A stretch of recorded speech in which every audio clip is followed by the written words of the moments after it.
Bonjour à toutes et à tous, je suis ravi de vous retrouver pour un nouvel épisode de bricolage sur ce chantier Ossature Bois. Aujourd'hui, je me fabrique un petit outillage pour pas trop me fatiguer pendant ce chantier. Vous allez comprendre. J'ai besoin pour monter les cloisons d'utiliser cette scie à onglet pour couper des lithos. Des lithos ici qui vont, enfin des chevrons plutôt, de 6 par 4 qui vont faire la structure. Et cette scie à onglet, j'ai dit l'autre jour que je ne voulais pas l'utiliser par terre. Donc j'ai pris tout le stock de chute de contreplaqué que j'avais et avec ça, eh bien, je vais me faire un petit stand pour poser cette scie à onglet et travailler à une hauteur d'environ 90 cm. Allez, c'est parti.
C'est stable, mais il y a un petit peu trop de souplesse à mon goût. Donc je vais rajouter ce renfort entre les deux grands panneaux, de manière à verrouiller encore un petit peu plus ça. Ça y est, j'ai terminé, j'ai rajouté ce panneau derrière, et du coup, eh bien, c'est beaucoup plus stable. Alors ça se vrille plus comme ça se vrille comme ça. C'est normal parce qu'ici, devant, je n'ai rien. Bon, de toute façon, ce n'est pas fait pour durer. C'est juste pour la durée du chantier, et j'ai utilisé des chutes que j'avais de mes derniers chantiers. Et sûrement que je le redémonterai, que je réutiliserai ces chutes pour autre chose. Mais là, c'est largement suffisant. Voilà, ça ne va pas bouger. C'est largement suffisant pour aller couper des chevrons pour monter les cloisons. Maintenant, il me faut trouver un système pour supporter les chevrons. Et je pense que je vais me servir de ça, là. De cette panne ou de ce gros chevron, et que je vais mettre le meuble devant, et je vais me faire quelque chose pour pouvoir m'appuyer sur ce chevron pour pouvoir venir mettre les autres chevrons qui sont c'est des petits chevrons, c'est quasiment des litos, donc ce sera beaucoup moins lourd et ça me permettra d'avoir un supportage. Bon, je vais faire une pause sur le chantier et puis je vais réfléchir à ça.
Et voilà comment faire avec les moyens du bord, quand on peut se faire livrer rien du tout parce qu'on est en confinement et qu'on a besoin d'avoir un support.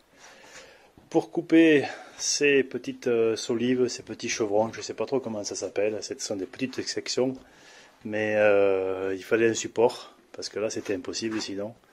Et du coup, je suis à hauteur d'homme, voilà, c'est plat, on le voit ici. Ça porte là-bas, là, là, c'est impeccable. Ensuite, là j'ai la bâche qui m'empêche de reculer, mais quand je vais travailler, je vais pouvoir soit décaler ça vers la droite, soit enlever la bâche pour traiter mes grandes longueurs.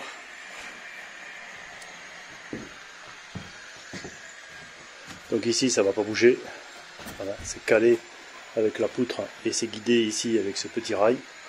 Là, j'ai mis ce serre-joint parce qu'en fait, je ne vais pas D'abord, j'ai pas de tirant assez long et puis en plus, c'est pas une structure qui est vouée à rester. Donc ça va pouvoir être démonté facilement avec 4 vis. Mais c'est suffisamment solide pour supporter ça et ça peut même supporter les planches de coffrage. Voilà. Et puis quand j'aurai mon atelier qui sera tout neuf, eh bien je pense que sur ce mur, je vais mettre un stand pour mettre la scie à onglet. Je crois que c'est l'idéal de ce côté. Bien entendu, ce support est provisoire et ne peut pas rivaliser avec un vrai stand pour une scie à onglet. J'en ferai sûrement un quand j'aurai mon atelier terminé, mais pour l'instant, il va me permettre de continuer le chantier sans trop d'efforts. Si vous avez aimé cet épisode ou si vous avez passé un bon moment, eh bien pensez à le partager autour de vous et à me mettre un pouce levé. Je vous dis à très bientôt dans un nouvel épisode pour la suite de ce chantier ossature bois. Et d'ici là, soyez curieux, soyez prudents et bricolez bien.